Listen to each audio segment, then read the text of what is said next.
अहानबदु movies reveal Manipur मयामबु तरामना ओक्सबग लोइनना इकोकनोना खुरुमजरी नसिसु movies reveal Manipur action thriller category द चनबा हॉलीवुड मूवी अमा पुदुना लाक्सरीब मूवी असिगी ममिंगना शूटर हारिबो मूवी असी 2007 द रिलीज तौदुना IMDb की रेटिंग द 10 की मनुंग द 7.2 फंकी गूगल यूजर सिंगना 80% लाइक पिबा अदुगुमलब थोइदोक हेंदोकना ममिंग चलब मूवी अमा हाइबदु ngasi फावबो ओइदुना लेरी मूवी असिदा मरु ओइबा सक्तम लांगलिबा सिंगदी स्नाइपर बॉब ली स्वागर कौबा अमगी सक्तम द मार्क वालबर्ग सारा फेन की सक्तम दना केटी मरा कोलोनेल आइसाक जॉनसन की सक्तम दना डेनी ग्लोबर FBI की एजेंट निक मेम्फिस की सक्तम दना माइकल पेना US सेनेटर चार्ल्स मिसुम की सक्तम दना नेट बेटी असिनसिंगबनी मूवी असी मणिपुरी द हंदोक्सब मतमदा सोइखिब लानखिब चिथा नांदौबो यारुबसु मूवीज रिवील मणिपुर की माइकैदगी ngakpiu हाइना मयाम की मफमदा नोलुकना निंगसिंगजरी अदुदी मूवी असी हौजरगे मयाम पुंगनिंग चंगना तामिनरसी मूवी असी इथियोपियन डेजर्ट की मफम अमदा उल्लदुना हौदोरकली बॉब ली स्वागर कौबा US आर्मी द सर्जन ओइबा मूवी असिगी न मरु ओइबा सक्तम लांगलिबा sniper असिगा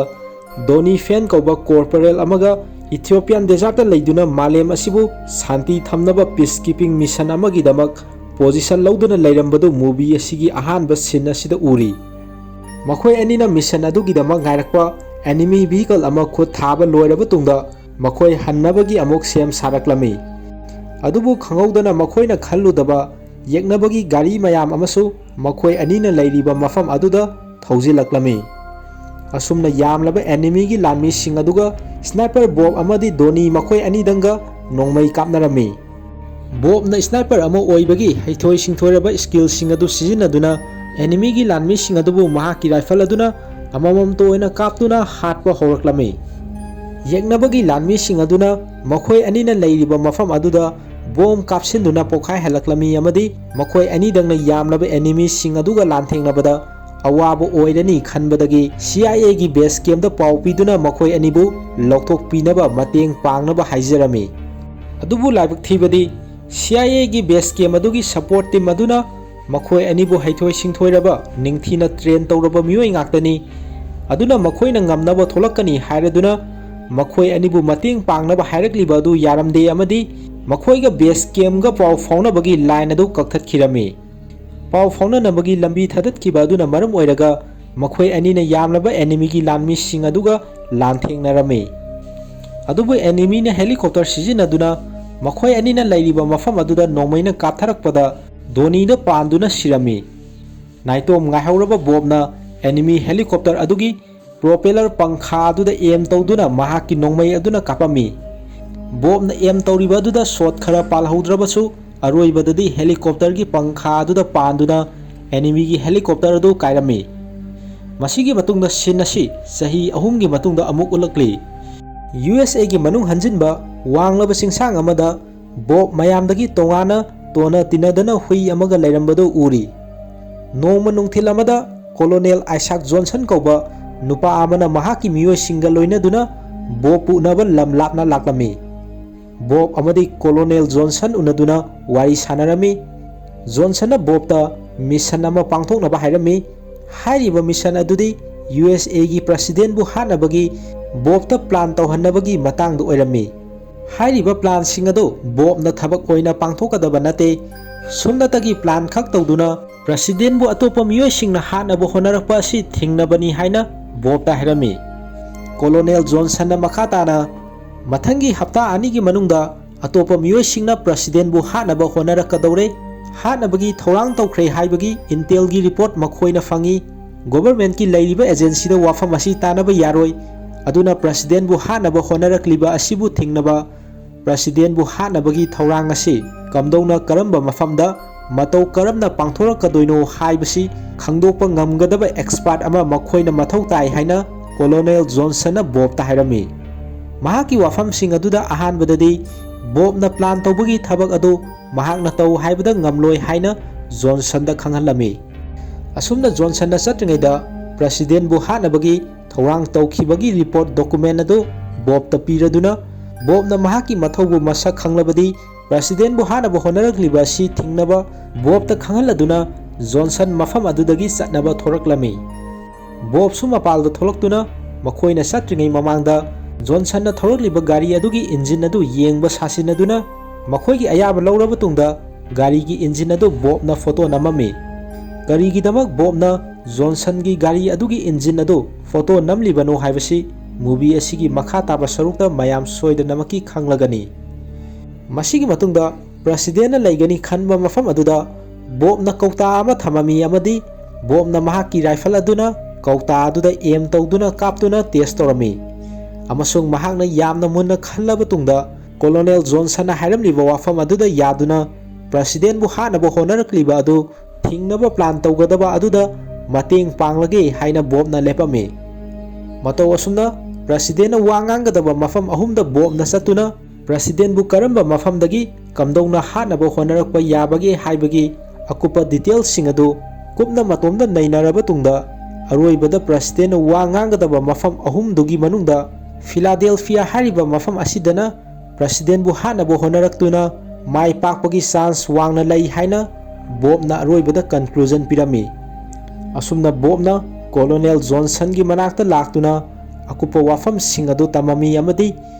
Johnson na Bobu laibak sigidamakta asoba service ama pangthokpagidamakta thagaladuna president na wangangadaba numit aduda Bob su mafam aduda nakna leiduna president bu hanaba honarakpa sing adubu yengsinaba wafam Johnson na Bob ta thamami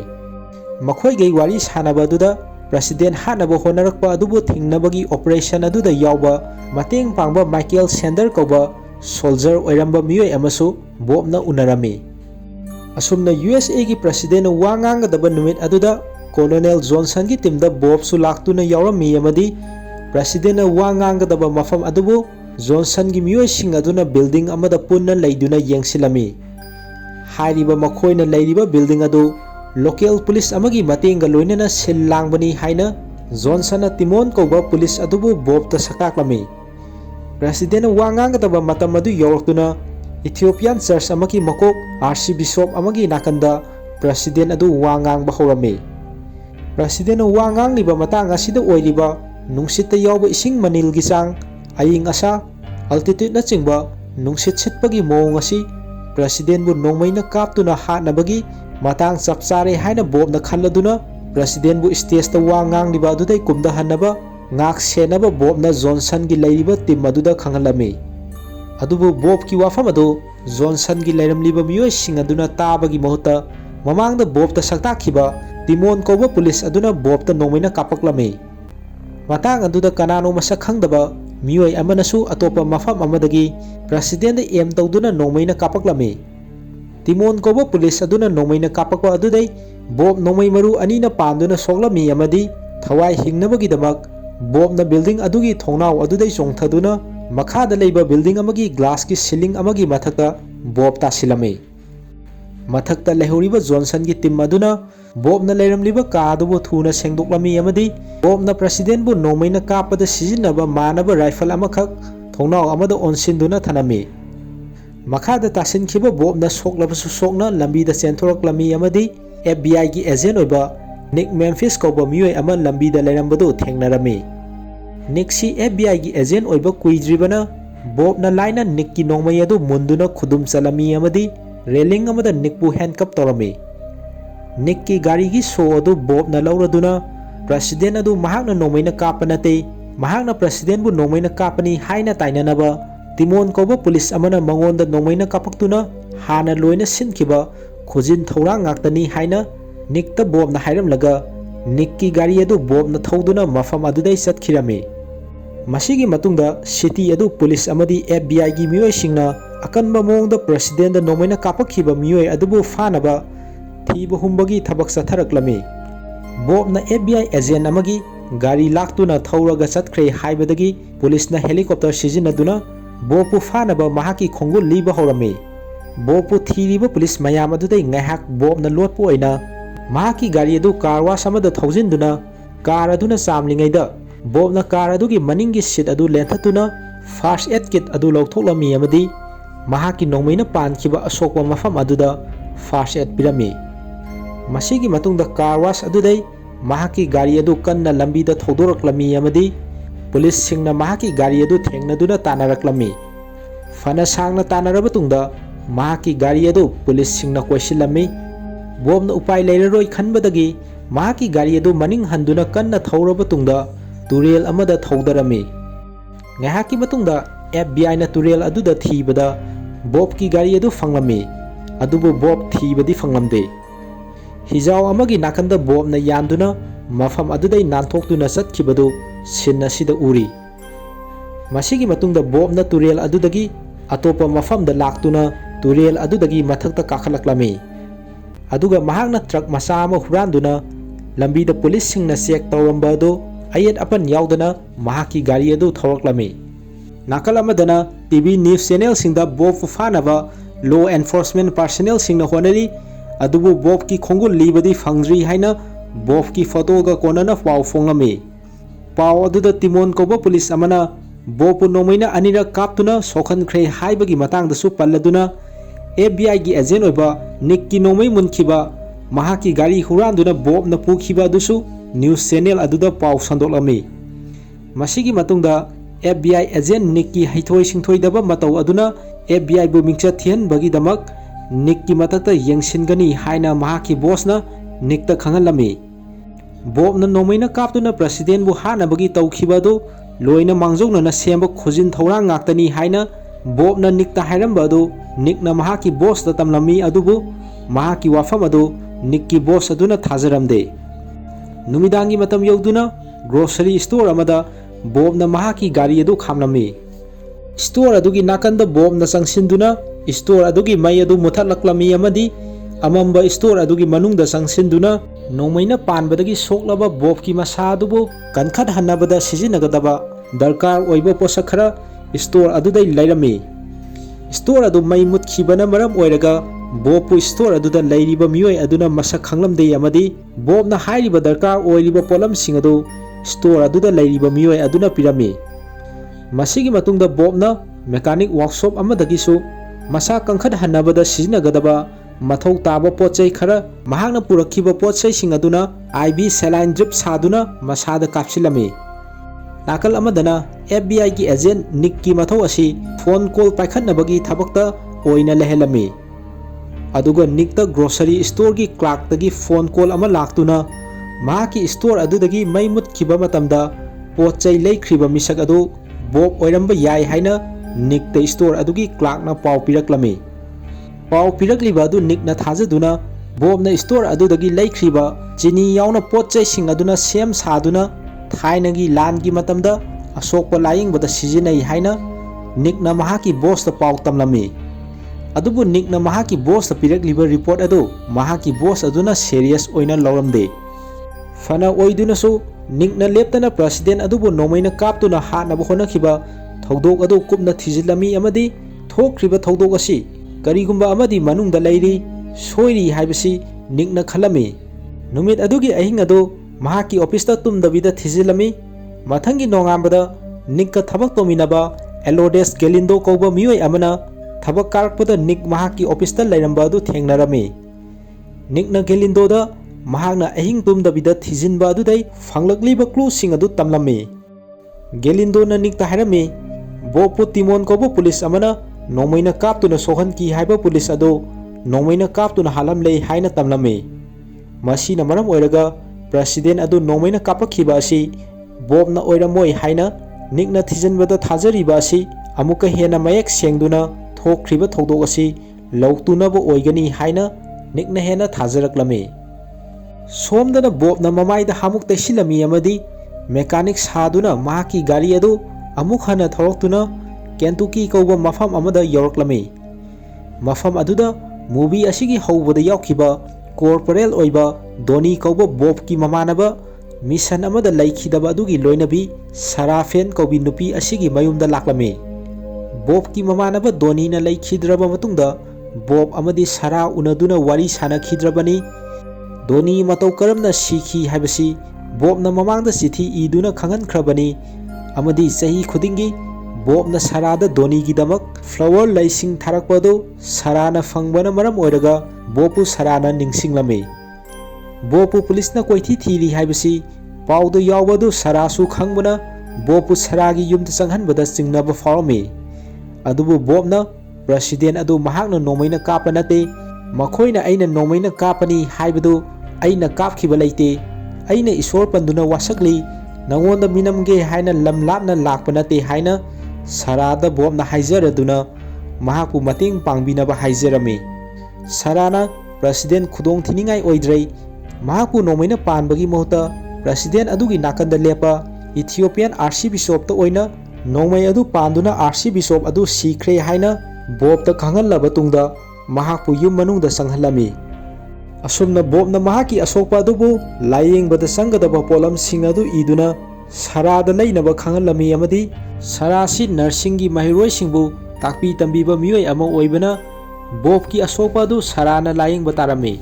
ꯃꯇꯧ ꯑꯁꯨꯝꯅ ꯕꯣꯕꯄꯨ ꯂꯥꯌꯦꯡꯕꯗ ꯆꯪꯒꯗꯕꯁꯤꯡ ꯑꯗꯨ ꯁꯥꯔꯥꯅ ꯂꯩꯔꯛꯂꯕ ꯇꯨꯡꯗ ꯕꯣꯕꯅ ꯀꯦꯟ ꯑꯃꯗꯒꯤ ꯅꯥꯏꯇ꯭ꯔꯁ oxide gas ꯌꯥꯎꯕ ꯑꯗꯨ ꯃꯆꯤꯟꯅ ꯍꯣꯟꯖꯤꯜꯂꯝꯃꯤ ꯑꯃꯗꯤ ꯉꯥꯏꯍꯥꯛꯀꯤ ꯃꯇꯨꯡꯗ ꯕꯣꯕ ꯒ꯭ꯌꯥꯟ ꯃꯥꯡꯂꯝꯃꯤ꯫ ꯁꯥꯔꯥꯅ ꯃꯍꯥꯛ ꯗꯣꯛꯇꯔꯃꯛꯇꯤ ꯅꯠꯇꯕꯅꯤꯅ ꯀꯤꯔꯕꯁꯨ ꯀꯤꯅ ꯕꯣꯕꯀꯤ ꯑꯁꯣꯛꯄ ꯅꯣꯡꯃꯩ ꯃꯔꯨ ꯐꯥꯎꯗꯣꯛꯈꯤꯕ ꯑꯁꯣꯛꯄ ꯃꯐꯝ ꯑꯗꯨ ꯐꯣꯠꯆꯤꯜꯂꯝꯃꯤ꯫ ꯑꯃꯔꯣꯝꯗ ꯅꯣꯡꯃꯩ ꯀꯥꯞꯄꯒꯤ ꯊꯧꯗꯣꯛ ꯊꯣꯛꯈꯤꯕ ꯑꯗꯨꯗ ꯄ꯭ꯔꯦꯁꯤꯗꯦꯟꯠꯅ ꯋꯥ ꯉꯥꯡꯂꯝꯕ ꯃꯐꯝ ꯑꯗꯨꯒꯤ ꯑꯀꯣꯏꯕꯁꯤꯡ ꯑꯗꯨ ꯅꯤꯛꯅ ꯆꯪꯗꯨꯅ ꯊꯤꯖꯤꯜꯂꯝꯃꯤ ꯑꯃꯗꯤ ꯑꯔꯤꯕ ꯕꯦꯜ ꯇꯋꯔ ꯑꯃꯒꯤ ꯃꯅꯨꯡꯗ ꯅꯤꯛꯅ ꯌꯦꯡꯁꯤꯟꯕꯗ ꯇ꯭ꯔꯥꯏꯄꯣꯗ ꯈꯤꯜꯂꯝꯕꯒꯤ ꯐ꯭ꯂꯣꯔꯗ ꯃꯃꯤ ꯇꯥꯔꯝꯕꯗꯨ ꯊꯦꯡꯅꯔꯝꯃꯤ꯫ ꯃꯁꯤꯒꯤ ꯃꯇꯨꯡꯗ ꯅꯤꯛꯅ ꯀꯝꯄ꯭ꯌꯨꯇꯔ ꯁꯦꯟꯇꯔ ꯁꯥꯏꯕꯔ ꯀꯦꯐ ꯑꯃꯗ ꯆꯪꯗꯨꯅ ꯅꯣꯡꯃꯩ ꯈꯨꯠꯁꯨ ꯈꯨꯠꯂꯥꯏ ꯋꯦꯄꯟ ꯑꯦꯛꯁꯄꯥꯔꯠ ꯑꯃꯒ ꯋꯥꯔꯤ ꯁꯥꯅꯗꯨꯅ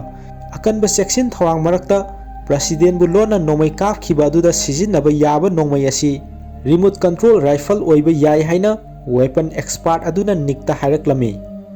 ꯅꯥꯀꯜ ꯑꯃꯗꯅ ꯕꯣꯕꯅ ꯃꯤꯀꯞ ꯊꯣꯛꯂꯛꯄꯗ ꯁꯥꯔꯥꯅ ꯕꯣꯕꯀꯤ ꯍꯨꯏ ꯑꯗꯨ ꯍꯥꯠꯇꯣꯛꯂꯝꯂꯦ ꯍꯥꯏꯅ ꯕꯣꯕꯇ ꯄꯥꯎ ꯇꯝꯂꯝꯃꯤ꯫ ꯕꯣꯕꯅ ꯃꯍꯥꯛꯀꯤ ꯌꯦꯛꯅꯕꯁꯤꯡ ꯀꯣꯂꯣꯅꯦꯜ ꯖꯣꯟꯁꯟꯒꯤ ꯃꯤꯑꯣꯏꯁꯤꯡ ꯑꯗꯨꯕꯨ ꯇꯨꯝꯅ ꯃꯥꯡꯍꯟꯅꯕ ꯄ꯭ꯂꯥꯟ ꯇꯧꯕ ꯍꯧꯔꯛꯂꯝꯃꯤ꯫ ꯌꯦꯛꯅꯕꯁꯤꯡ ꯑꯗꯨꯒꯤ ꯈꯣꯡꯒꯨꯜ ꯂꯤꯅꯕ ꯕꯣꯕꯅ FBI ꯑꯦꯖꯦꯟꯠ ꯅꯤꯛꯄꯨ ꯁꯤꯖꯤꯟꯅꯒꯦ ꯍꯥꯏꯅ ꯈꯜꯂꯛꯂꯝꯃꯤ꯫ ꯑꯗꯨꯅ ꯅꯤꯛꯄꯨ ꯎꯅꯅꯕ ꯕꯣꯕꯅ ꯄ꯭ꯂꯥꯟ ꯇꯧꯕ ꯍꯧꯔꯛꯂꯝꯃꯤ꯫ ꯕꯣꯕꯅ ꯄ꯭ꯂꯥꯟ ꯇꯧꯔꯤꯕ ꯑꯗꯨꯗ ꯃꯍꯥꯛꯀꯤ ꯃꯇꯦꯡ ꯁꯥꯔꯥꯅ ꯄꯥꯡꯒꯦ ꯍꯥꯏꯕꯗ ꯌꯥꯔꯗꯨꯅ ꯗꯣꯅꯤꯅ ꯍꯤꯡꯂꯤꯉꯩ ꯃꯇꯝꯗ ꯁꯥ ꯇꯥꯟꯕꯗ ꯁꯤꯖꯤꯟꯅꯔꯝꯕ ꯑꯔꯤꯕ ꯔꯥꯏꯐꯜ ꯑꯃ ꯕꯣꯕꯇ ꯁꯥꯔꯥꯅ ꯄꯤꯔꯝꯃꯤ꯫ ꯃꯇꯧ ꯑꯁꯨꯝꯅ ꯕꯣꯕꯁꯨ ꯃꯁꯥ ꯀꯟꯈꯠꯂꯛꯂꯗꯨꯅ ꯌꯦꯛꯅꯕꯁꯤꯡꯒꯤ ꯈꯣꯡꯒꯨꯜ ꯂꯤꯅꯕ ꯄ꯭ꯂꯥꯟ ꯇꯧꯔꯤꯕ ꯑꯗꯨ ꯄꯥꯡꯊꯣꯛꯄ ꯍꯧꯔꯛꯂꯝꯃꯤ꯫ ꯁꯥꯔꯥꯒꯤ ꯑꯁꯦꯡꯕ ꯃꯁꯛ ꯑꯗꯨ ꯈꯪꯗꯅꯕ ꯑꯁꯥꯕ ꯃꯁꯝꯅꯆꯤꯡꯕ ꯍꯥꯞꯇꯨꯅ ꯀꯦꯐꯤ ꯑꯃꯗ ꯅꯤꯛꯅ ꯂꯩꯔꯝꯂꯤꯕ ꯑꯗꯨꯗ ꯁꯥꯔꯥꯅ ꯆꯪꯁꯤꯟꯗꯨꯅ ꯕꯣꯕꯀꯤ ꯒꯥꯔꯤ ꯅꯝꯕꯔ ID ꯑꯗꯨ ꯁꯥꯔꯥꯅ ꯅꯤꯛꯇ ꯄꯤꯔꯝꯃꯤ꯫ ꯍꯥꯏꯔꯤꯕ ꯒꯥꯔꯤ ꯅꯝꯕꯔ ID ꯑꯁꯤꯗꯤ ꯃꯃꯥꯡꯒꯤ ꯃꯇꯝꯗ ꯕꯣꯕꯄꯨ ꯖꯣꯟꯁꯟꯅ ꯎꯅꯕ ꯂꯥꯛꯄꯗ ꯄꯨꯔꯛꯈꯤꯕ ꯖꯣꯟꯁꯟꯒꯤ ꯒꯥꯔꯤ ꯑꯗꯨꯒꯤ ꯅꯝꯕꯔ ID ꯅꯤ꯫ ꯂꯩꯔꯤꯕ ꯋꯥꯐꯝꯗꯤ ꯁꯥꯔꯥꯅ ꯅꯤꯛꯇ ꯄꯤꯔꯝꯂꯤꯕ ꯕꯣꯕꯀꯤ ꯒꯥꯔꯤꯒꯤ ꯅꯝꯕꯔ ID ꯑꯗꯨ ꯅꯤꯛꯅ ꯃꯍꯥꯛꯀꯤ ꯑꯣꯐꯤꯁꯇ ꯁꯤꯁꯇꯦꯝꯗ ꯁꯤꯖꯤꯟꯅꯗꯨꯅ ꯒꯥꯔꯤꯒꯤ ꯅꯝꯕꯔ ID ꯑꯗꯨ ꯊꯤꯖꯤꯜꯂꯨꯕ ꯃꯇꯝꯗ ꯀꯣꯂꯣꯅꯦꯜ ꯖꯣꯟꯁꯟꯅ ꯃꯍꯥꯛꯄꯨ ꯊꯤꯖꯤꯜꯂꯛꯂꯦ ꯍꯥꯏꯕꯁꯤ ꯈꯪꯕ ꯉꯝꯒꯗꯧꯔꯤꯕꯅꯤ꯫ ꯑꯁꯨꯝꯅ ꯀꯦꯐꯤ ꯑꯗꯨꯗ ꯁꯥꯔꯥꯅ ꯄ꯭ꯂꯥꯟꯁꯤꯡ ꯑꯗꯨ ꯃꯄꯨꯡ ꯐꯥꯅ ꯄꯥꯡꯊꯣꯛꯂꯕ ꯇꯨꯡꯗ ꯃꯄꯥꯜꯗ ꯊꯣꯛꯂꯛꯂꯝꯃꯤ꯫ ꯑꯗꯨꯕꯨ ꯁꯥꯔꯥꯅ ꯅꯤꯛꯀꯤ ꯃꯅꯥꯛꯇ ꯀꯦꯐꯤ ꯑꯗꯨꯗ ꯆꯪꯈꯤꯕ ꯑꯗꯨ ꯂꯥꯞꯅ ꯌꯦꯡꯁꯤꯟꯗꯨꯅ ꯉꯥꯏꯗꯨꯅ ꯂꯩꯍꯧꯕ ꯕꯣꯕꯄꯨ ꯄꯨꯂꯤꯁꯅ ꯎꯕꯗꯒꯤ ꯆꯤꯡꯅꯗꯨꯅ ꯕꯣꯕꯇ ꯃꯍꯥꯛꯀꯤ ID ꯄꯨꯊꯣꯔꯛꯅꯕ ꯄꯨꯂꯤꯁꯀꯤ ꯃꯤꯑꯣꯏꯁꯤꯡ ꯑꯗꯨꯅ ꯈꯪꯍꯜꯂꯝꯃꯤ꯫ ꯑꯗꯨꯕꯨ ꯃꯄꯨꯡ ꯐꯥꯅ ꯇ꯭ꯔꯦꯅꯤꯡ ꯂꯣꯏꯔꯕ ꯕꯣꯕꯇꯗꯤ ꯄꯨꯂꯤꯁꯁꯤꯡ ꯑꯗꯨꯒ ꯂꯥꯏꯅ ꯐꯨꯅꯗꯨꯅ ꯃꯈꯣꯏꯅ ꯄꯨꯔꯛꯂꯤꯕ ꯍꯨꯏ ꯑꯗꯨꯅ ꯃꯈꯣꯏꯗ ꯑꯣꯏꯅ ꯑꯣꯟꯁꯤꯟꯗꯨꯅ ꯆꯤꯛꯄ ꯐꯥꯎꯕ ꯆꯤꯛꯂꯝꯃꯤ ꯑꯃꯗꯤ ꯕꯣꯕꯅ ꯄꯨꯂꯤꯁ ꯑꯃꯗꯒꯤ ꯄꯥꯎ ꯐꯥꯎꯅꯅꯕ ꯔꯦꯗꯤꯑꯣ ꯑꯃ ꯂꯧꯔꯕ ꯇꯨꯡꯗ ꯄꯨꯂꯤꯁꯁꯤꯡ ꯑꯗꯨꯗꯒꯤ ꯅꯥꯟꯊꯣꯛꯇꯨꯅ ꯆꯦꯜꯂꯛꯂꯝꯃꯤ꯫ ꯁꯣꯝꯗꯅ ꯑꯃꯨꯛ ꯕꯣꯕꯅ ꯈꯟꯈꯤꯕ ꯄ꯭ꯂꯥꯟ ꯇꯧꯈꯤꯕ ꯃꯌꯥꯝ ꯑꯗꯨ ꯅꯤꯛꯅ ꯇꯧꯔꯛꯂꯝꯃꯤ ꯑꯃꯗꯤ ꯅꯤꯛꯅ ꯃꯍꯥꯛꯀꯤ ꯑꯣꯐꯤꯁꯇ ꯂꯣꯟꯅ ꯁꯥꯔꯥꯅ ꯄꯤꯔꯝꯂꯤꯕ ꯕꯣꯕꯀꯤ ꯒꯥꯔꯤꯒꯤ ꯅꯝꯕꯔ ID ꯑꯗꯨ ꯀꯅꯥꯒꯤꯅꯣ ꯍꯥꯏꯕꯁꯤ ꯅꯤꯛꯅ ꯁꯤꯁꯇꯦꯝꯗ ꯆꯪꯗꯨꯅ ꯊꯤꯔꯝꯃꯤ꯫ ꯑꯗꯨꯕꯨ ꯀ꯭ꯂꯤꯌꯔꯦꯟꯁ ꯃꯊꯧ ꯇꯥꯕꯅ ꯒꯥꯔꯤꯒꯤ ꯏꯟꯐꯣꯔꯃꯦꯁꯟ ꯑꯗꯨ ꯅꯤꯛꯅ ꯄꯥꯏꯔꯤꯕ ꯀꯝꯄ꯭ꯌꯨꯇꯔ ꯁꯤꯁꯇꯦꯝ ꯑꯗꯨꯗꯒꯤ ꯆꯪꯗꯨꯅ ꯌꯦꯡꯕꯒꯤ ꯑꯌꯥꯕꯗꯤ ꯃꯉꯣꯟꯗ ꯂꯩꯔꯝꯗꯦ꯫ ꯑꯗꯨꯅ ꯅꯤꯛꯅ ꯃꯍꯥꯛꯀ ꯊꯕꯛ ꯄꯨꯟꯕ ꯒꯦꯂꯤꯟꯗꯣꯗ ꯃꯇꯦꯡ ꯄꯥꯡꯅꯕ ꯍꯥꯏꯖꯔꯝꯃꯤ ꯑꯃꯗꯤ ꯒꯦꯂꯤꯟꯗꯣꯅ ꯅꯤꯛꯇ ꯊꯣꯛꯈ꯭ꯔꯤꯕ ꯊꯧꯗꯣꯛ ꯑꯗꯨꯒꯤ ꯚꯤꯗꯤꯑꯣ ꯇꯦꯞ ꯑꯗꯨ ꯃꯈꯣꯏꯅ ꯐꯪꯗ꯭ꯔꯤꯉꯩꯗ ꯄ꯭ꯔꯦꯁꯤꯗꯦꯟꯠꯅ ꯅꯣꯡꯃꯩ ꯀꯥꯞꯄꯛꯈꯤꯕ ꯑꯦꯡꯒꯜ ꯌꯥꯎꯅ ꯊꯣꯛꯈ꯭ꯔꯤꯕ ꯊꯧꯗꯣꯛ ꯑꯗꯨ ꯁꯦꯝꯗꯣꯛ ꯁꯦꯝꯖꯤꯟ ꯇꯧꯕ ꯏꯗꯤꯇꯦꯠ ꯚꯤꯗꯤꯑꯣ ꯇꯦꯞ ꯑꯗꯨ ꯅ꯭ꯌꯨꯁ ꯆꯦꯅꯦꯜꯗ ꯃꯃꯤꯡ ꯈꯪꯗꯕ ꯑꯦꯖꯦꯟꯁꯤ ꯑꯃꯅ ꯄꯤꯈ꯭ꯔꯦ ꯍꯥꯏꯔꯗꯨꯅ ꯅꯤꯛꯅ ꯄꯥꯝꯂꯤꯕ ꯑꯀꯨꯞꯄ ꯗꯤꯇꯦꯜꯁꯤꯡ ꯑꯗꯨ ꯌꯦꯡꯒꯦ ꯍꯥꯏꯔꯕꯗꯤ ꯁꯦꯀ꯭ꯌꯨꯔꯤꯇꯤ ꯀ꯭ꯂꯤꯌꯔꯦꯟꯁ ꯑꯃ ꯑꯣꯏꯔꯤꯕ ꯗꯦꯜꯇꯥ ꯀ꯭ꯂꯤꯌꯔꯦꯟꯁ ꯃꯊꯧ ꯇꯥꯅꯤ ꯍꯥꯏꯅ ꯅꯤꯛꯇ ꯒꯦꯂꯤꯟꯗꯣꯅ ꯍꯥꯏꯔꯝꯃꯤ꯫ ꯑꯁꯨꯝꯅ ꯕꯣꯕꯅ ꯄ꯭ꯂꯥꯟ ꯇꯧꯈꯤꯕ ꯑꯣꯏꯔꯛꯀꯅꯤ ꯈꯟꯈꯤꯕ ꯑꯗꯨꯁꯨ ꯍꯦꯟꯅ ꯆꯨꯝꯂꯛꯂꯝꯃꯤ ꯃꯗꯨꯗꯤ Colonel Johnson gi mioi singna Nickna aronba fangnaba honarakpagi thawongsing adu khanglaklami. Masigi matungda Johnson gi mioi singna Nickpu kidnap tarami amadi mafam amada puduna wangsing hangbada Nickna khumdabadai Johnson gi mioi sing aduna Nickpu matomda nomaina kapsin jaba yanaba mongda semlami. Adubu Nick ki aroiba mikup adu yaudringeda Bob laktuna arapa mafamdagi Johnson gi mioi sing adubu mahaki rifle na amamamto oina kaptuna halaklami. Lairiba wafamdi Nickpu Johnson gi mioi singi makuta tahaliba si Bob ki plan oibana Nickpu senaraga leiba maramna Nickpu kidnap tawriba mafam leifam asi Bob na khangba ngambani. Johnson gi mioi sing adu mafam aduda lairiba sing adu loina hatkraba tungda Bob Nick ki manakta changlaktuna Nickpu thadoklami amadi Bob pu ain gi oiba lambi da laktuna Bob na president na nongmaina kapada palhaudabadai RC Bishop sikibadu mahakna nate haibasi proof tawnaba honage haina Bob da Nickna offer tawrami. Adubu Bob na pamlibasi karino haibasi Nickna gyan tararoi hairaduna mahaki huibu hatkiba mioi sing asigi mathakta laman khumbani hairaduna lona sahi amani leiraga mara leiraba mioi sing adubu thadokhiduna amuk hana fataba thabak sing asi anauba mi sizinaduna tawrakani madugi matamdudadi aisu makhoigi makhuta sikiba yai nongmai kapagi thodok mayam ama tholaktuna praja mayam ama su sirakani aduna aihakna tawrakadaba sing asida nahak yauni natraga yauroi haibadu hayu haina Bobna mahaki oiba wafam sing adu Nickta hairami. Nickna tawkhriba sing asina mahaki thabak asi tatpa yabagi fibamda leibana Bobna hairiba sing aduda yaduna mahaki mating panglage haina Bobta hairami. Masigi matungda Bobna sarada sahi khudingi flower leipi haibasi Johnson gi mioi singna khanglaklami amadi sarabu khoisak langda haptuna Bobpu thuhanduna makhoigi manakta sangjaraknaba Johnson gi mioi sing thaduna sarabu kidnap tawnaba khanghalami. Somdana Tenisia ko mafam amada Bob amadi Nick satuna nongmai khosu kholagi expert Mr. Red ko mioi amaga unarami. Unaba aduda Mr. Red na paper patching ko technique amagi matangda Bob amadi Nick ta taklami.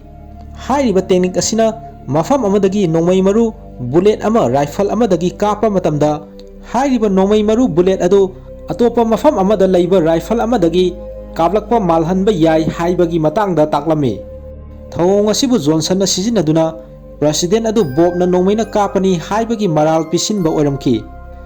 Mr. Red na makhata na Michael Sandor ko mioi amagi matangda su hairaklami. Michael Sandor hairiba mioi asi Johnson gi team da yauba mamangda Bob na unakhiba mioi amani haibasi Bob na khanglaktuna Johnson amadi Sandor ga pullaga lautuna duna president bu Bob na hanaba honabani haina maral pisinaba silakwa thorang singni haibasi Mr. Red ko unaba adudai Bob na khangba ngamlaklami. Masigi matungda Nick na FBI gi mioi Galindo da phone tawduna Sandor gi leifam adu thiraknaba hairami amadi Galindo na thijillaba tungda Sandor gi leifam adu Nick ta khanghalami. Tasengna makidi Sandor gi leifam Galindo na khanglibasi Bob fu fanaba Johnson na sinba aronba thorang oirami. Nakal amadana Johnson na US government da yauba Senator Charles Misum go unaduna Bob fu hanaba Johnson da khanghalami. Misum bu karamba mioi no haibasi amadi karigidabak Johnson na Senator Misum bu unaribano haibasi movie asigi makha taba sarukta mayamna soidanamaki uragani. Masigi matungda athengba ahingda Johnson gi mioi singna saragi mayumdai sarabu farame. Nakal amadana Johnson gi team da yauba Sandor gi leifam Virginia da Bob amadi Nick laklami amadi Sandor gi leifam aduda Bob su fanaba lang thaklamgani haibasi Bob na khanbadagi makhoi anina hardware store amadagi bomb sabada sangadaba masak sing adu lairami. Bob na Sandor gi leifam da sangsinba matamda Bob pu mating pangnaba Nick pu sniper ama oibada sangadaba sing adu gi training adu Bob na Nick ta pirami. Sandor gi leifam adu da sangsinbagi matam yauraduna Bob na Sandor gi leiriba mafam adu da sangsilami. Nick na mongsong marakta lapna leiduna Sandor bu ngak seliba guard sing leifam adu Bob ta pau pirami. Guard sing adu amamam to oina Bob na narul dei losilaklami amadi mamang da bomb saduna purakhiba adu Sandor na leiriba akoibada sakhaiduna thanami. Sandor gi leibam adu da Bob na sanglakpa adu ubada Sandor karisu thoidokpa angakpa fauramde. Bob amadi Sandor unaba adu da asengba sing adu Sandor na explain tauge haina yajarami. ꯁꯦꯟꯗꯣꯔꯅ ꯕꯣꯕꯇ ꯖꯣꯟꯁꯟꯒꯤ ꯃꯃꯤꯡ ꯌꯥꯝꯅ ꯂꯩ ꯍꯥꯏꯔꯗꯨꯅ ꯃꯍꯥꯛꯁꯨ ꯖꯣꯟꯁꯟꯒꯤ ꯑꯁꯦꯡꯕ ꯃꯤꯡ ꯑꯗꯨ ꯀꯔꯤ ꯀꯧꯏ ꯍꯥꯏꯕꯁꯤ ꯈꯪꯗꯦ꯫ ꯖꯣꯟꯁꯟꯅ ꯕꯣꯕꯄꯨ ꯁꯤꯖꯤꯟꯅꯈꯤꯕ ꯑꯗꯨꯒꯨꯝꯅ ꯃꯍꯥꯛꯁꯨ ꯁꯤꯖꯤꯟꯅꯈꯤꯕꯅꯤ꯫ ꯖꯣꯟꯁꯟꯅ ꯃꯍꯥꯛꯀꯤ ꯑꯄꯥꯝꯕ ꯄ꯭ꯂꯥꯟꯁꯤꯡ ꯑꯗꯨ ꯄꯥꯡꯊꯣꯛꯍꯜꯂꯕ ꯇꯨꯡꯗ ꯁꯤꯖꯤꯟꯅꯕ ꯂꯣꯏꯔꯕ ꯍꯨꯏꯒꯨꯝꯅ ꯁ꯭ꯅꯥꯏꯄꯔꯁꯤꯡ ꯑꯗꯨ ꯂꯪꯊꯣꯛꯇꯨꯅ ꯊꯅꯝꯂꯒ ꯆꯠꯈꯤꯕ ꯉꯥꯛꯇꯅꯤ ꯍꯥꯏꯅ ꯁꯦꯟꯗꯣꯔꯅ ꯕꯣꯕꯇ ꯑꯁꯦꯡꯕꯁꯤꯡ ꯑꯗꯨ ꯍꯥꯏꯗꯣꯔꯛꯂꯝꯃꯤ꯫ ꯁꯦꯟꯗꯣꯔꯅ ꯃꯈꯥ ꯇꯥꯔꯗꯨꯅ ꯃꯃꯥꯡꯗ ꯄ꯭ꯔꯦꯁꯤꯗꯦꯟꯠꯕꯨ ꯅꯣꯡꯃꯩꯅ ꯀꯥꯞꯇꯨꯅ ꯍꯥꯠꯅꯕ ꯍꯣꯠꯅꯈꯤꯕ ꯕꯣꯕꯄꯨ ꯁꯤꯖꯤꯟꯅꯗꯨꯅ ꯄ꯭ꯂꯥꯟ ꯇꯧꯈꯤꯕꯁꯤꯡ ꯑꯗꯨ ꯑꯁꯦꯡꯕꯒꯤꯗꯤ ꯄ꯭ꯔꯦꯁꯤꯗꯦꯟꯠꯗ ꯅꯣꯡꯃꯩꯅ ꯀꯥꯞꯄ ꯁꯥꯗꯨꯅ ꯑꯥꯔꯁꯤꯕꯤꯁꯣꯞ ꯑꯗꯨ ꯑꯣꯏꯅ ꯍꯥꯠꯅꯕ ꯄ꯭ꯂꯥꯟ ꯇꯧꯈꯤꯕ ꯃꯤꯁꯟ ꯑꯃꯅꯤ꯫ ꯑꯥꯔꯁꯤꯕꯤꯁꯣꯞ ꯑꯗꯨꯕꯨ ꯍꯥꯠꯈꯤꯕ ꯑꯁꯤꯒꯤ ꯃꯔꯝꯗꯤ ꯑꯐ꯭ꯔꯤꯀꯥꯗ ꯂꯩꯕ ꯈꯨꯡꯒꯪ ꯑꯃꯒꯤ ꯂꯩꯔꯤꯕ ꯃꯤꯌꯥꯝ ꯑꯗꯨꯕꯨ ꯇꯨꯝꯅ ꯍꯥꯠꯈꯤꯕꯒꯤ ꯑꯁꯦꯡꯕꯁꯤꯡ ꯑꯗꯨ ꯑꯥꯔꯁꯤꯕꯤꯁꯣꯞ ꯑꯗꯨꯅ ꯄ꯭ꯔꯖꯥ ꯃꯌꯥꯝꯗ ꯍꯥꯏꯗꯣꯛꯈꯤꯗꯣꯔꯦ ꯍꯥꯏꯕꯁꯤ ꯖꯣꯟꯁꯟꯅ ꯈꯪꯂꯛꯄꯗꯩ ꯑꯥꯔꯁꯤꯕꯤꯁꯣꯞ ꯑꯗꯨꯕꯨ ꯍꯥꯠꯅꯕ ꯄ꯭ꯂꯥꯟ ꯇꯧꯈꯤꯕ ꯃꯤꯁꯟ ꯑꯃ ꯑꯣꯏꯔꯝꯈꯤ ꯑꯃꯗꯤ ꯈꯨꯡꯒꯪ ꯑꯗꯨꯒꯤ ꯃꯤꯑꯣꯏꯁꯤꯡ ꯇꯨꯝꯅ ꯍꯥꯠꯈꯤꯕ ꯑꯗꯨ ꯖꯣꯟꯁꯟ ꯑꯃꯗꯤ ꯃꯤꯆꯨꯝ ꯀꯧꯕ ꯃꯤꯑꯣꯏ ꯑꯃꯅ ꯆꯂꯥꯏꯕ ꯑꯣꯔꯒꯅꯥꯏꯖꯦꯁꯟ ꯑꯃꯅ ꯑꯣꯏꯜ ꯄꯥꯏꯞꯂꯥꯏꯟ ꯑꯃꯒꯤ ꯃꯄꯨ ꯑꯣꯏꯗꯨꯅ ꯃꯈꯣꯏꯒꯤ ꯈꯨꯗꯣꯡꯆꯥꯕ ꯐꯪꯅꯕꯒꯤꯗꯃꯛꯇ ꯃꯈꯣꯏ ꯑꯅꯤꯅ ꯆꯂꯥꯏꯔꯤꯕ ꯑꯣꯔꯒꯅꯥꯏꯖꯦꯁꯟ ꯑꯗꯨꯗ ꯌꯦꯜꯂꯛꯇꯅꯕ ꯑꯐ꯭ꯔꯤꯀꯥꯒꯤ ꯈꯨꯡꯒꯪ ꯑꯃꯒꯤ ꯃꯤꯑꯣꯏꯁꯤꯡ ꯑꯗꯨꯕꯨ ꯇꯨꯝꯅ ꯍꯥꯠꯈꯤꯕ ꯑꯣꯏꯔꯝꯈꯤ꯫ ꯍꯥꯏꯔꯤꯕ ꯊꯧꯗꯣꯛ ꯑꯁꯤꯕꯨ ꯊꯣꯛꯈꯤꯕ ꯑꯁꯤ ꯆꯍꯤ 3ꯒꯤ ꯃꯃꯥꯡꯗ ꯑꯣꯏꯗꯨꯅ ꯕꯣꯕ ꯑꯃꯗꯤ ꯗꯣꯅꯤꯅ ꯄꯤꯁꯀꯤꯄꯤꯡ ꯃꯤꯁꯟ ꯑꯃꯒꯤꯗꯃꯛ ꯆꯍꯤ 3ꯒꯤ ꯃꯃꯥꯡꯗ ꯏꯊꯤꯑꯣꯄꯤꯌꯥꯟ ꯗꯦꯖꯥꯔꯠꯇ ꯃꯨꯚꯤ ꯑꯁꯤꯒꯤ ꯍꯧꯔꯛꯄꯗ ꯂꯩꯔꯝꯕ ꯑꯗꯨ ꯈꯨꯡꯒꯪ ꯑꯗꯨꯒꯤ ꯃꯤꯑꯣꯏ 100ꯃꯨꯛ ꯇꯨꯝꯅ ꯍꯥꯠꯈꯤꯕ ꯑꯗꯨꯕꯨ ꯐꯨꯝꯖꯟꯈꯤꯕ ꯂꯩꯔꯣꯜ ꯆꯟꯈꯤꯕ ꯖꯣꯟꯁꯟꯒꯤ ꯃꯤꯑꯣꯏꯁꯤꯡ ꯂꯝꯕꯤꯗ ꯍꯜꯂꯛꯄ ꯑꯗꯨꯕꯨ ꯕꯣꯕ ꯑꯃꯗꯤ ꯗꯣꯅꯤꯅ ꯉꯥꯛ ꯁꯦꯜꯍꯜꯂꯝꯕ ꯑꯣꯏꯔꯝꯈꯤ꯫ ꯑꯁꯨꯝꯅ ꯕꯣꯕ ꯑꯃꯗꯤ ꯗꯣꯅꯤꯕꯨ ꯃꯐꯝ ꯑꯗꯨꯗ ꯑꯦꯇꯦꯛ ꯇꯧꯔꯛꯄ ꯑꯗꯨꯗ ꯁꯤꯖꯔꯁꯅꯨ ꯍꯥꯏꯅ ꯍꯨꯟꯗꯣꯛꯂꯝꯕ ꯑꯣꯏꯔꯝꯈꯤ꯫ ꯃꯇꯧ ꯑꯁꯨꯝꯅ ꯁꯦꯟꯗꯣꯔꯅ ꯑꯁꯦꯡꯕꯁꯤꯡ ꯑꯗꯨ ꯕꯣꯕꯇ ꯍꯥꯏꯗꯣꯔꯛꯇꯨꯅ ꯕꯣꯕꯅ ꯍꯥꯠꯀꯗꯕ ꯃꯤꯑꯣꯏ ꯑꯁꯤ ꯖꯣꯟꯁꯟ ꯃꯇꯣꯝꯗ ꯅꯠꯇꯦ ꯍꯥꯏꯔꯗꯨꯅ ꯁꯥꯔꯥꯕꯨ ꯖꯣꯟꯁꯟꯒꯤ ꯃꯤꯑꯣꯏꯁꯤꯡꯅ ꯐꯥꯈ꯭ꯔꯕꯅꯤ ꯍꯥꯏꯅ ꯍꯥꯏꯔꯝꯂꯒ ꯁꯦꯟꯗꯣꯔ ꯃꯇꯣꯝꯗ ꯅꯣꯡꯃꯩꯅ ꯀꯥꯞꯁꯤꯟꯗꯨꯅ ꯁꯤꯖꯔꯝꯃꯤ꯫ ꯃꯇꯥꯡ ꯑꯗꯨꯗ ꯁꯦꯟꯗꯣꯔꯒꯤ ꯌꯨꯝꯒꯤ ꯑꯀꯣꯏꯕꯗ ꯖꯣꯟꯁꯟꯅ ꯊꯥꯔꯛꯄ ꯂꯥꯟꯃꯤ ꯃꯌꯥꯝ ꯑꯃ ꯆꯪꯁꯤꯜꯂꯛꯂꯦ ꯍꯥꯏꯕꯒꯤ ꯄꯥꯎ ꯅꯤꯛꯅ ꯕꯣꯕꯇ ꯄꯤꯔꯛꯂꯝꯃꯤ꯫ ꯑꯁꯨꯝꯅ ꯂꯥꯟꯃꯤꯁꯤꯡ ꯑꯗꯨ ꯌꯨꯝ ꯃꯅꯨꯡꯗ ꯆꯪꯁꯤꯜꯂꯛꯄ ꯑꯗꯨꯗ ꯕꯣꯕꯀ ꯃꯨꯛꯅꯔꯝꯃꯤ꯫ ꯕꯣꯝꯕꯁꯤꯡ ꯆꯈꯥꯏꯗꯨꯅ ꯊꯅꯝꯕ ꯑꯗꯨ ꯅꯤꯛꯅ ꯑꯦꯛꯇꯤꯚꯦꯠ ꯇꯧꯔꯛꯇꯨꯅ ꯄꯣꯈꯥꯏꯍꯜꯂꯝꯃꯤ ꯑꯃꯗꯤ ꯁ꯭ꯃꯣꯛ ꯕꯣꯝꯒꯤ ꯃꯇꯦꯡꯅ ꯕꯣꯕꯅ ꯌꯨꯝ ꯑꯗꯨꯗꯩ ꯂꯥꯟꯃꯤꯁꯤꯡ ꯑꯗꯨꯒ ꯅꯣꯡꯃꯩ ꯀꯥꯞꯅꯗꯨꯅ ꯁꯥꯐꯒꯗꯕ ꯃꯐꯝꯗ ꯆꯦꯟꯊꯣꯔꯛꯂꯝꯃꯤ꯫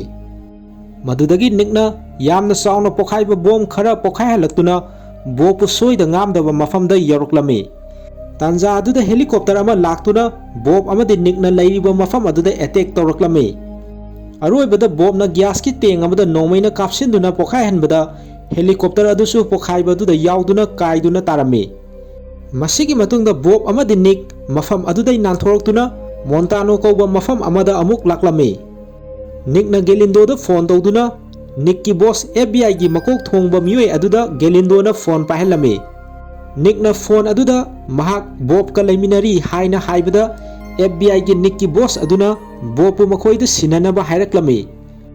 ꯑꯗꯨꯕꯨ ꯅꯤꯛꯅ ꯕꯣꯕꯄꯨ ꯁꯤꯟꯅꯕ ꯉꯝꯂꯣꯏ, ꯃꯇꯥꯡ ꯑꯁꯤꯗ ꯊꯥꯖꯕ ꯌꯥꯕ ꯃꯤ ꯂꯩꯇꯦ ꯍꯥꯏꯔꯗꯨꯅ ꯐꯣꯟ ꯑꯗꯨ ꯊꯅꯝꯃꯤ꯫ ꯕꯣꯕ ꯑꯃꯗꯤ ꯅꯤꯛꯅ FBIꯗ ꯐꯣꯟ ꯇꯧꯔꯤꯕ ꯑꯁꯤ ꯖꯣꯟꯁꯟꯅ ꯐꯣꯟ ꯇ꯭ꯔꯦꯛ ꯇꯧꯍꯟꯗꯨꯅ ꯃꯈꯣꯏꯗ ꯄꯥꯎ ꯐꯥꯎꯔꯛꯅꯕ ꯁꯤꯟꯕ ꯊꯧꯔꯥꯡ ꯑꯣꯏꯗꯨꯅ ꯅꯤꯛꯅ ꯐꯣꯟ ꯑꯗꯨ ꯍꯦꯛ ꯊꯝꯈꯤꯕꯒ ꯖꯣꯟꯁꯟꯅ ꯕꯣꯕꯀꯤ ꯅꯝꯕꯔꯗ ꯐꯣन ꯇꯧꯔꯛꯂꯝꯃꯤ꯫ ꯖꯣꯟꯁꯟ ꯑꯃꯗꯤ ꯕꯣꯕ ꯋꯥꯔꯤ ꯁꯥꯟꯅꯕꯗꯨꯗ ꯕꯣꯕꯅ ꯗꯤꯜ ꯑꯃꯈꯛ ꯖꯣꯟꯁꯟꯗ ꯊꯅꯝꯃꯤ꯫ ꯍꯥꯏꯔꯤꯕ ꯗꯤꯜ ꯑꯗꯨꯗꯤ ꯖꯣꯟꯁꯟꯅ ꯐꯥꯖꯤꯟꯗꯨꯅ ꯊꯝꯂꯤꯕ ꯁꯥꯔꯥꯕꯨ ꯕꯣꯕꯇ ꯁꯤꯟꯅꯕ ꯑꯗꯨꯒ ꯁꯦꯟꯗꯣꯔꯅ ꯁꯤꯗ꯭ꯔꯤꯉꯩꯗ ꯍꯥꯏꯔꯝꯕ ꯏꯊꯤꯑꯣꯄꯤꯌꯥꯒꯤ ꯈꯨꯡꯒꯪ ꯑꯃꯒꯤ ꯃꯤꯑꯣꯏꯁꯤꯡ ꯖꯣꯟꯁꯟ ꯑꯃꯗꯤ ꯃꯤꯆꯨꯝꯅ ꯇꯨꯝꯅ ꯍꯥꯠꯈꯤ ꯍꯥꯏꯕꯒꯤ ꯑꯁꯦꯡꯕ ꯋꯥꯔꯤꯁꯤꯡ ꯍꯥꯏꯔꯝꯕ ꯑꯗꯨꯒꯤ ꯂꯣꯟꯅ ꯕꯣꯕꯅ ꯔꯦꯀꯣꯔꯗ ꯂꯧꯍꯧꯕ ꯑꯗꯨ ꯖꯣꯟꯁꯟꯗ ꯁꯤꯟꯅꯒꯦ ꯍꯥꯏꯕꯒꯤ ꯗꯤꯜ ꯑꯗꯨ ꯖꯣꯟꯁꯟꯗ ꯕꯣꯕꯅ ꯊꯅꯝꯃꯤ꯫ ꯑꯗꯨꯅ ꯁꯥꯔꯥꯕꯨ ꯕꯣꯕꯇ ꯁꯤꯟꯅꯕ ꯑꯃꯗꯤ ꯁꯦꯟꯗꯣꯔꯅ ꯍꯥꯏꯗꯣꯔꯛꯑꯝꯕ ꯑꯁꯦꯡꯕꯁꯤꯡ ꯑꯗꯨꯒꯤ ꯔꯦꯀꯣꯔꯗ ꯑꯗꯨ ꯃꯤꯆꯨꯝꯗ ꯁꯤꯟꯅꯒꯦ ꯍꯥꯏꯅ ꯕꯣꯕꯅ ꯍꯥꯏꯔꯗꯨꯅ ꯎꯟꯅ ꯀꯨꯞꯄ ꯃꯥꯎꯟꯇꯦꯟ ꯑꯃꯗ ꯎꯅꯕꯗ ꯌꯥꯅꯔꯝꯃꯤ꯫ ꯑꯁꯨꯝꯅ ꯖꯣꯟꯁꯟ, ꯃꯤꯆꯨꯝ, ꯁꯥꯔꯥ ꯑꯃꯗꯤ ꯁꯥꯔꯥꯕꯨ ꯐꯥꯔꯤꯕ ꯃꯤꯑꯣꯏ ꯑꯗꯨ ꯃꯥꯎꯟꯇꯦꯟ ꯑꯗꯨꯗ ꯍꯥꯟꯅ ꯂꯥꯛꯇꯨꯅ ꯂꯩꯔꯝꯃꯤ꯫ ꯃꯈꯣꯏꯅ ꯂꯩꯔꯤꯕ ꯃꯐꯝ ꯑꯗꯨꯗꯩ ꯃꯤꯑꯣꯏ ꯑꯃ ꯂꯥꯞꯅ ꯃꯈꯣꯡꯅ ꯂꯥꯛꯄꯗꯨ ꯎꯔꯛꯂꯝꯃꯤ꯫ ꯍꯥꯏꯔꯤꯕ ꯃꯤꯑꯣꯏ ꯑꯗꯨ ꯖꯣꯟꯁꯟꯒꯤ ꯃꯤꯑꯣꯏ ꯍꯥꯟꯅ ꯂꯨꯝꯗꯨꯅ ꯂꯩꯔꯤꯕ ꯁ꯭ꯅꯥꯏꯄꯔ ꯑꯃꯅ ꯅꯣꯡꯃꯩꯅ ꯀꯥꯞꯂꯛꯇꯨꯅ ꯃꯈꯣꯡꯅ ꯂꯥꯛꯂꯤꯕ ꯃꯤꯑꯣꯏ ꯑꯗꯨ ꯄꯥꯟꯗꯨꯅ ꯃꯈꯥꯗ ꯇꯨꯔꯝꯃꯤ꯫ ꯑꯗꯨꯕꯨ ꯃꯤꯑꯣꯏ ꯑꯗꯨ ꯅꯤꯛ ꯑꯣꯏꯔꯝꯗꯨꯅ ꯃꯍꯥꯛ ꯒꯟ ꯄ꯭ꯔꯨꯐ ꯎꯞꯄꯅ ꯃꯔꯝ ꯑꯣꯏꯔꯒ ꯀꯔꯤꯁꯨ ꯊꯣꯏꯗꯣꯛꯄ ꯑꯁꯣꯛꯄ ꯅꯪꯂꯝꯗꯦ꯫ ꯅꯤꯛꯄꯨ ꯖꯣꯟꯁꯟꯒꯤ ꯂꯨꯝꯗꯨꯅ ꯂꯩꯔꯤꯕ ꯁ꯭ꯅꯥꯏꯄꯔ ꯑꯗꯨꯅ ꯀꯗꯥꯏꯗ ꯀꯔꯝꯕ ꯃꯐꯝꯗ ꯂꯩꯗꯨꯅ ꯅꯣꯡꯃꯩ ꯀꯥꯞꯂꯛꯂꯤꯕꯅꯣ ꯍꯥꯏꯕꯁꯤ ꯃꯐꯝ ꯆꯥꯕꯗ ꯄꯣꯖꯤꯁꯟ ꯂꯧꯗꯨꯅ ꯂꯩꯔꯤꯕ ꯕꯣꯕꯅ ꯈꯪꯂꯝꯃꯤ ꯑꯃꯗꯤ ꯖꯣꯟꯁꯟꯒꯤ ꯃꯤꯑꯣꯏ ꯑꯗꯨ ꯌꯥꯎꯅ ꯑꯇꯣꯞꯄ ꯖꯣꯟꯁꯟꯒꯤ ꯁ꯭ꯅꯥꯏꯄꯔ ꯈꯔꯁꯨ ꯕꯣꯕꯅ ꯑꯃꯃꯝꯇ ꯑꯣꯏꯅ ꯍꯥꯠꯂꯝꯃꯤ꯫ Sarabu fariba miyoi adusu Bobna arapadagi mahaki rifle aduna kaptuna halami. Nakal amada Nickna mountain aduda Johnson bu unaba satringaida FBI da city ama thakibadu FBI na fanglami. City adu Bob ka Johnson ga mountain amada unadore haibagi matangda oirami. City adu hek phangbaga FBI gi miyoi sing adu hairiba mountain aduda khongsalami. Somdana Johnson hoi mayamna leiriba mafam aduda Bob sangsilaklami. Nickna Johnson gi leiriba miyoi sing aduna pairiba nongmai adu loksilami amadi Sarana mahapu fariba Johnson gi miyoi aduna mangonda tawkhiba sing adugi damak Sarana nongmai ama khulaba tungda makhada ta aduna leiriba miyoi adubu hanjin nongmai na kablami. Sarana mathwai nuaitriba adubu Bobna themjin birami. Masigi matungda Misumga Bob ka wari sanarami. Maduda Misumna Bobu sniper ama oibagi haithoi singthoi adugi damak sauna sel piduna thabak pigi haina Bob to offer torami. Misumna leiriba government system asigi manungi asoiba sing areiba amadi leitaba anigi marakta soknaba lani haibasi Bob ta ningsinglami. Asumna wari sanaringai tanja aduda FBI gi miyoi sing adu helicopter da lakpagi makhol adu taraklami. Aduna FBI na makhoibu fadringai mamangda Bobna sendona hairamba sing adugi recording lahouba adu kanadaba posak ama oirani khanduna mafam aduda mai thadoklami. FBI mafam aduda yaroktringaida US government ta yauriba senator amasu oiriba misumdi mafam adu thadoktuna chatkhirami amadi Bob Johnson yauna leiriba mayam adu FBI na fahalami. Numit kharani gi matungda senasi Washington DC da leiba Department of Justice ta Bob government ki top legal advisor oiriba Attorney General gu unaduna wari sananabagi damak puraklami. Unaba aduda FBI ki top official singsu yaurami amadi Sarah Nick amadi Johnson su mafam aduda lehelami. Mamang da president da nomaina kapa saduna RC Bishop adubu hatpada sizinakibani haiba Johnson gi miyoi singna building amagi thongnau do onsinduna thanamba Bob ki rifle ni hairibadu Bob na haijabagi matung ina wari sanagadaba mafam aduda puraktuna thanami. Bob na rifle adu sizinaduna mahak mara leite haibasi Attorney General gi mang do utnaba sem sarami. Bob na rifle asi mahakini haireduna nongmai maru ama rifle aduda hapchinduna Johnson do onsinduna kapke tawbada rifle adu kapa yaramde masigi maramde Bob na mayum thadoktringai mamangda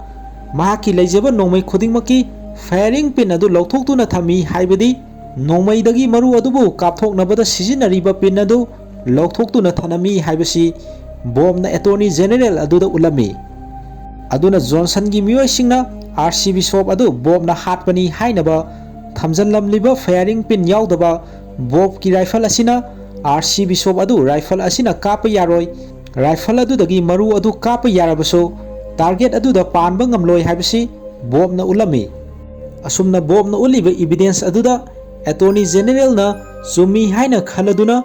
Bob pu mara leite haina mahapu thadoklami.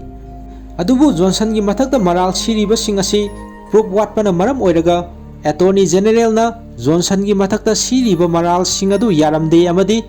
Ethiopia da khungang amagi miyoi sing Johnson amadi misumna tumna hatkhiba adugi haksang singadu photo ga konana nikna Attorney General da ulabasu Attorney General na thokriba tumna hatpagi thogdogadu USA gi wangmadu thokpa oibana amadi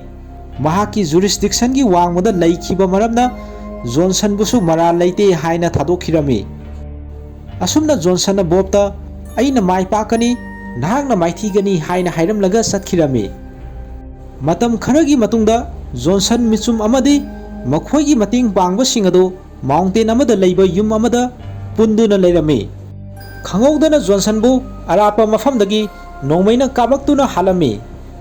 Pumna magasi Bob na oiramduna misumgi mating pangliba singadu Bob na amamam toina kaptuna halami. Amadi misumna leiriba ka aduda Bob changlapadu misumna urami. Maduda Bob ta misumna mahak US government ta yauba senator amani haina Bob ta ningsing halami adubu Bob na sumi haireduna misumsu nongmaina kaptuna Bob na halami. Johnson na mayam adubu nongmaina kaptuna hatpa manaba Bob na mahaki nongmai adu siduna leiriba Johnson gi makutta pahenduna thamlaba tungda yum aduda leiriba gas ki pipeline adu Bob na thugairami. ꯕꯣꯕꯅ ꯌꯨꯝ ꯑꯗꯨꯗꯒꯤ ꯃꯄꯥꯜꯗ ꯊꯣꯛꯂꯛꯂꯝꯃꯤ ꯑꯃꯗꯤ gas ꯂꯤꯛ ꯑꯣꯏꯕ ꯑꯗꯨꯅ ꯃꯔꯝ ꯑꯣꯏꯔꯒ ꯌꯨꯝ ꯑꯗꯨ ꯆꯥꯎꯅ ꯄꯣꯈꯥꯏꯔꯛꯂꯝꯃꯤ꯫ ꯑꯁꯨꯝꯅ ꯎꯃꯪ ꯑꯗꯨ ꯐꯥꯎꯗꯨꯅ ꯕꯣꯕꯅ ꯂꯥꯛꯂꯕ ꯇꯨꯡꯗ ꯁꯥꯔꯥꯅ ꯒꯥꯔꯤ ꯑꯃꯗ ꯕꯣꯕꯄꯨ ꯉꯥꯏꯗꯨꯅ ꯂꯩꯔꯝꯕ ꯑꯗꯨꯗ ꯕꯣꯕꯅ ꯇꯣꯡꯈꯠꯂꯗꯨꯅ ꯑꯔꯣꯏꯕꯗ ꯃꯈꯣꯏ ꯑꯅꯤ ꯁꯥꯡꯂꯕ ꯂꯝꯕꯤ ꯑꯃꯗ ꯃꯈꯣꯏ ꯑꯅꯤꯒꯤ ꯑꯅꯧꯕ ꯄꯨꯟꯁꯤ ꯑꯃ ꯍꯧꯅꯕꯒꯤꯗꯃꯛ ꯒꯥꯔꯤ ꯊꯧꯈꯤꯕꯗꯨ ꯎꯠꯂꯒ ꯃꯨꯚꯤ ꯑꯁꯤ ꯃꯇꯥꯡ ꯑꯁꯤꯗ ꯂꯣꯏꯁꯤꯜꯂꯤ꯫ ꯋꯥꯔꯤ ꯑꯁꯤ ꯃꯇꯥꯡ ꯁ꯭ꯋꯥꯏꯗ ꯂꯣꯏꯖꯔꯦ꯫ ꯇꯥꯕꯤꯔꯤꯕ ꯈ꯭ꯋꯥꯏ ꯃꯌꯥꯝꯅ ꯂꯥꯏꯛ, ꯁꯕꯁꯀ꯭ꯔꯥꯏꯕ, ꯀꯃꯦꯟ ꯑꯃꯗꯤ ꯁꯤꯌꯔ ꯇꯧꯕꯤꯗꯨꯅ ꯆꯦꯅꯦꯜ ꯑꯁꯤꯕꯨ ꯄꯨꯛꯅꯤꯡ ꯊꯧꯒꯠꯄꯤꯌꯨ ꯑꯃꯁꯨꯡ ꯃꯇꯨꯡ ꯇꯥꯔꯛꯄꯗ ꯍꯦꯟꯅ ꯅꯨꯡꯉꯥꯏꯔꯕ ꯚꯤꯗꯤꯑꯣ ꯀꯌꯥ ꯑꯃ ꯊꯥꯒꯠꯄ ꯉꯝꯕ ꯑꯣꯏꯖꯒꯦ ꯍꯥꯏꯅ ꯃꯨꯚꯤꯁ ꯔꯤꯚꯤꯜ ꯃꯅꯤꯄꯨꯔꯒꯤ ꯃꯥꯏꯀꯩꯗꯒꯤ ꯑꯔꯣꯏꯕꯗ ꯅꯣꯂꯨꯛꯅ ꯅꯤꯡꯁꯤꯡꯖꯔꯤ꯫